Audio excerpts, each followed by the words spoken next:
அத்தியாயம் 125 இரண்டாம் தள நிலைமை.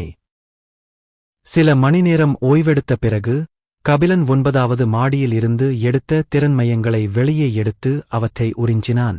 சில நொடிகளுக்குள் திறன்களைப் பற்றிய அறிவு அவனது மனதில் நுழைந்தது. திறன்களைக் கற்றுக்கொண்ட பிறகு அவன் பார்த்திபனையும் தரனையும் பார்த்தான். பார்த்திபன் இன்னும் முயற்சி செய்து கொண்டிருக்கும்போதே அறைக்குள் இருந்த புத்தகங்களைப் படிக்க முயற்சிப்பதை தரன் கைவிட்டிருந்தார். ஒரு பெருமூச்சுடன் கபிலன் மீண்டும் கண்களை மூடிக்கொண்டு தூங்கினான். மறுபுறம் 2வது மாடியில் தங்க முடிகொண்ட ஒரு இளைஞன் ஒரு பெரிய குன்றின் உச்சியில் ஈட்டியைப் பிடித்துக்கொண்டு நின்று கொண்டிருந்தான். அவன் குன்றிலிருந்து கீழே தன் ஆழமான கருப்பு கண்களால் பார்த்தான். அந்த இளைஞன் ரேகன். அவன் அருகில் ஒரு அழகான நீல நிறமுடி கொண்ட பெண் நின்று கொண்டிருந்தாள்.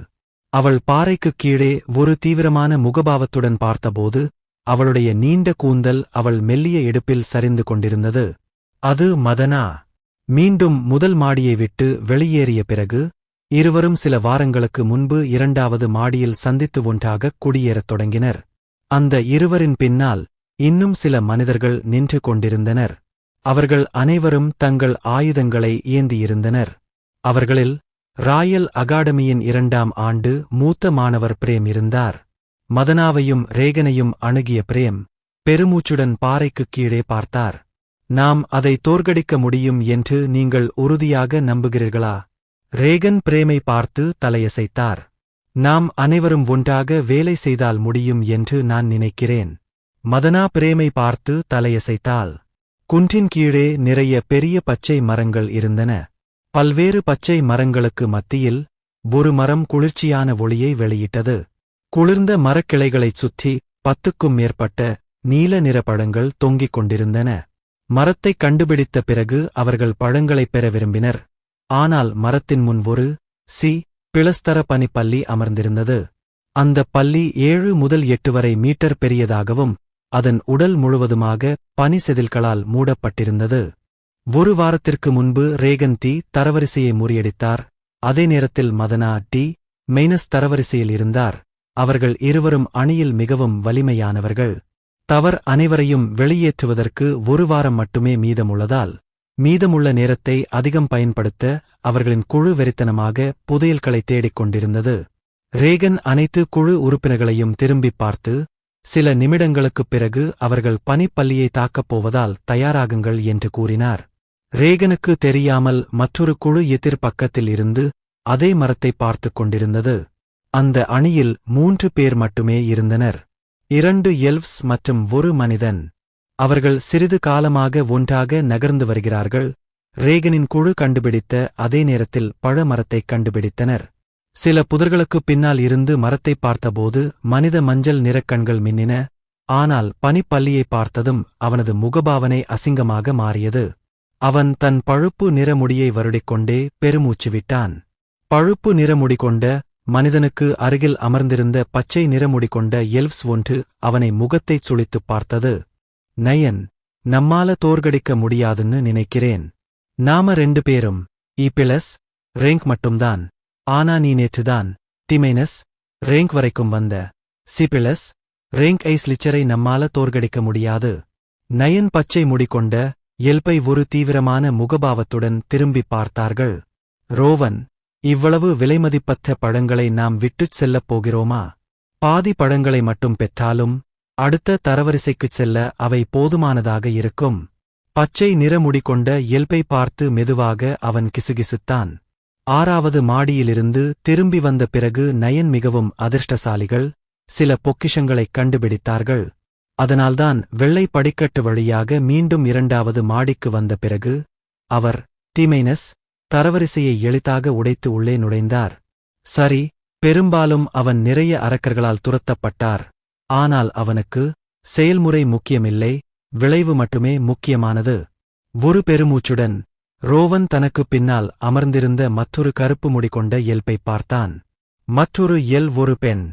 அவர்கள் 1 வாரத்திற்கு முன்பு நைனைச் சந்தித்தனர். அவர் மிகவும் பொறுப்பற்றவர் என்பதை அவர்கள் அறிந்தார்கள். பொதுவாக வெவ்வேறு இனங்களைச் சேர்ந்தவர்கள் ஒருவருக்கொருவர் அதிகம் பழகுவதில்லை. ஆனால் நயன் அவர்களுக்கு உதவியதால் அவருடன் ஒரு குழுவை உருவாக்க அவர்கள் தயாராக இருந்தனர்.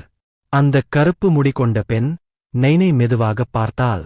சரி, நாம என்ன செய்யணும்னு நினைக்கிறீங்க? பனிப்பல்லியோட நேரடியா சண்டை போட முடியாது. நயன் அந்தப் பெண்ணைப் பார்த்து கண்களை சிமிட்டினான். அவளைப் பார்த்த பிறகு அவள் மிகவும் பலவீனமானவள் என்பதால் அவன் ஒரு கணம் தயங்கினான். யாருக்கும் எதுவும் நடக்கக்கூடாது என்று அவன் விரும்பவில்லை. எல்லு, அவர் ஏதோ சொல்லப்போனால் அப்போது புதர்களுக்குப் பின்னால் அசைவுகளின் உரத்த சத்தம் கேட்டது. நயன் உடனடியாகத் திரும்பிப் பார்த்தான். அவன் கண்கள் சுருங்கின. என்ன நடக்கிறது? அவன் பார்வையில் 5க்கும் மேற்பட்ட மனிதர்கள் திடீரென அருகிலுள்ள பாறையிலிருந்து கீழே விரைந்தனர். அவர்கள் நேரடியாக பனிப்பல்லியை தாக்கினர். மனிதர்கள் குழுவை வழிநடத்தும் தங்க முடிகொண்ட இளைஞனைக் கண்டதும் அவன் கண்கள் விரிந்தன. ரேகன்! நைன் மனதிற்குள்ளே கிசுகிசுத்தான். அவன் கண்கள் பிரகாசித்தன. எல்லி நைனைப் பார்த்து கேள்வி கேட்டாள். உங்களுக்கு அவங்களை தெரியுமா? நிச்சயமாக தெரியும். அந்தக் குழுவை வழிநடத்துபவர் என் வகுப்புத் தோழர். நயன் பேசிவிட்டு எழுந்து நின்றனர். ரோவன், எல்லி, பழங்களில் இருந்து நமக்கு ஒரு பங்கு கிடைக்கும்படி நாம் அவர்களுக்கு உதவப் போவோம். எல்லி நைனைப் பார்த்தாள். நாம் அவர்களுக்கு உதவி செய்தால் அவர்கள் நமக்கு ஒரு பங்கைத் தருவார்கள் என்பது உங்களுக்கு உறுதியாகத் தெரியுமா? நயன் எல்லியை பார்த்துவிட்டு ரேகன் மற்றும் அவரது குழுவினர் பனிப்பல்லியுடன் சண்டையிட்டுக் கொண்டிருந்த இடத்தை நோக்கி நடக்கத் தொடங்கினர். கவலைப்படாதே, எனக்கு அவங்களை தனிப்பட்ட முறையில் தெரியும். நாம உதவி செய்யணும், இல்லன்னா நமக்கு எதுவும் கிடைக்காது. எல்லியும் ரோவனும் ஒருவரையொருவர் பார்த்துக் கொண்டனர். அவர்கள் எல்வ்ஸ் மற்றும் மற்ற அனைவரும் மனிதர்கள் என்பதால் அவர்கள் தயங்கினர். ஆனால் எல்லி நைனை திரும்பிப் பார்த்ததும் அவள் எழுந்து நின்று அவன் பின்னால் பின்தொடர ஆரம்பித்தாள். ஒரு பெருமூச்சுடன் ரோவனும் நைனுக்குப் பின்னால் பின்தொடர்ந்தான். அதே நேரத்தில் பனிப்பல்லியுடன் சண்டையிட்டுக் கொண்டிருந்த ரேகன் மற்றும் மதனாவும் தங்கள் இடதுபுறத்தில் இருந்து வரும் அசைவைக் கவனித்தனர். யார் அது? ரேகன் கத்தினார். புதர்களுக்குள் இருந்து வெளியே வந்த 3 நபர்களைப் பார்த்தார். நயன் தனது வாளுடன் பனிப்பல்லியை நோக்கி ஓடிச் சிரித்தது. அவன் கிண்டல் செய்யும் குரலில் கத்தினான். நான்தான் பழங்களைத் திருடணும்னு நினைச்சேன். ஆனா உன் அப்பாவி முகத்தைப் பார்த்த பிறகுதான் உதவி செய்யணும்னு முடிவு பண்ணேன். ரேகன் ஒரு கணம் திகைத்துப் போனான். ஆனால் இடைவிடாமல் சிரித்துக் கொண்டிருந்த பழுப்பு நிறமுடி கொண்ட பையனைப் பார்த்ததும் அவன் சிரித்தான். ரெகுனுடன் சண்டையிடும் மற்ற மனிதர்கள் திடீரென வந்தவர்களைத் தாக்க விரும்பினர். ஆனால் ரேகன் அவசரமாக அவர்களை நிறுத்துமாறு செய்கை செய்தார். கவலைப்படாதே, எனக்கு அவனைத் தெரியும். நயன் ரேகனை நோக்கி விரைந்து சென்று பல்லியைத் தாக்கினர். அவருடன் சேர்ந்து ரேகன் குழு உறுப்பினர்கள் சிலர் மகிழ்ச்சியடையவில்லை. ஏனென்றால் அவர்கள் வெகுமதியை இன்னும் 3 பேருடன் பகிர்ந்து கொள்ள வேண்டியிருந்தது.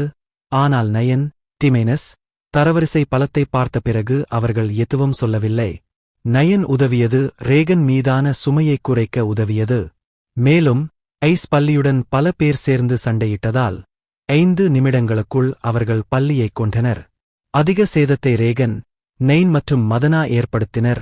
ஆனால் பல்லி இறந்த பிறகு அவர்கள் பழங்களை சமமாக பிரித்தனர். அவை முடிந்ததும் ரேகன் நைனைப் பார்த்தார். அப்போ நீ எங்களைப் பின்தொடர்வாயா இல்லையா? அவரது குழுவைச் சேர்ந்த சிலர் அவரது ஆலோசனையால் அதிருப்தி அடைந்தனர். ஆனால் ரேகன் மிகவும் வலிமையானவர் என்பதால் அவர்கள் தங்கள் கருத்துக்களைக் கூறவில்லை. 9 ரேகனையும் அவரது குழுவினரையும் பார்த்தார்கள். ஆனால் எல்லி மற்றும் ரோவனை சுட்டிக்காட்டுவதற்கு முன்பு தலையை ஆட்டினார்கள். எனக்கு ஏற்கனவே தோழர்கள் உள்ளனர். நயனுக்கு பின்னால் அமைதியாக நின்ற 2 எல்வ்ஸை ரேகன் பார்த்தார். சரி, நாம் கோபுரத்தை விட்டு வெளியேற இன்னும் 1 வாரம் மட்டுமே உள்ளது. சாகாமல் பார்த்துக் கொள்ளுங்கள் என்று கூறிவிட்டு மதனா மற்றும் அவரது மற்ற குழு உறுப்பினர்களுடன் அந்த இடத்தை விட்டு வெளியேறினார். நயன் ஏற்கனவே சில மீட்டர்கள் தொலைவில் இருந்த ரேகனை பார்த்து சிரித்துக்கொண்டே கத்தியது. என்னை பத்தி கவலைப்படாதீங்க, நான் ரொம்ப தடித்த சருமம் உள்ளவன். 5 சிபிளஸ் தரவரிசை அரக்கர்களின் மூக்கின் கீழ் ஒரு ஸ்கில் கோர் திருடிய பிறகும் எனக்கு எந்த கஷ்டமும் ஏற்படவில்லை. இப்போ நான் எப்படி சாவேன்? ரேகனின் பின்னால் வந்த மனிதர்கள் நைன் என்ற வார்த்தைகளைக் கேட்டதும் அதிர்ச்சியடைந்தனர். அவர்கள் நைனை திரும்பிப் பார்த்தார்கள். முன்பு போலல்லாமல் இப்போது அவர்களின் கண்கள் அவரை போற்றுவதைக் காட்டின. ரேகன் கூட சிறிது நேரம் திகைத்துப் போனார். ஆனால் பின்னர் அவர் பெருமூச்சுடன் தலையை ஆட்டினார். ஏனென்றால் அவருக்கு நைன் என்பவரை நன்றாகத் தெரியும். அவன் பெருமை பேசுகிறான். நைனின் பின்னால் நின்ற எல்லி அவன் பெருமை பேசுவதைப் பார்த்து சிரித்தாள். அவன் அசுரர்களிடமிருந்து திறன் மையத்தைத் திருடியபோது அவள் அவனுடன் இருந்தாள். ஆனால் அசுரர்கள் சிபிளஸ் தரவரிசையில் இல்லை. அவர்கள் அனைவரும் ஈபிளஸ் தரவரிசையில் இருந்தனர். ரேகன் சென்ற பிறகு நைனும் அவரது குழுவினரும் எதிர் திசையில் புறப்பட்டனர்.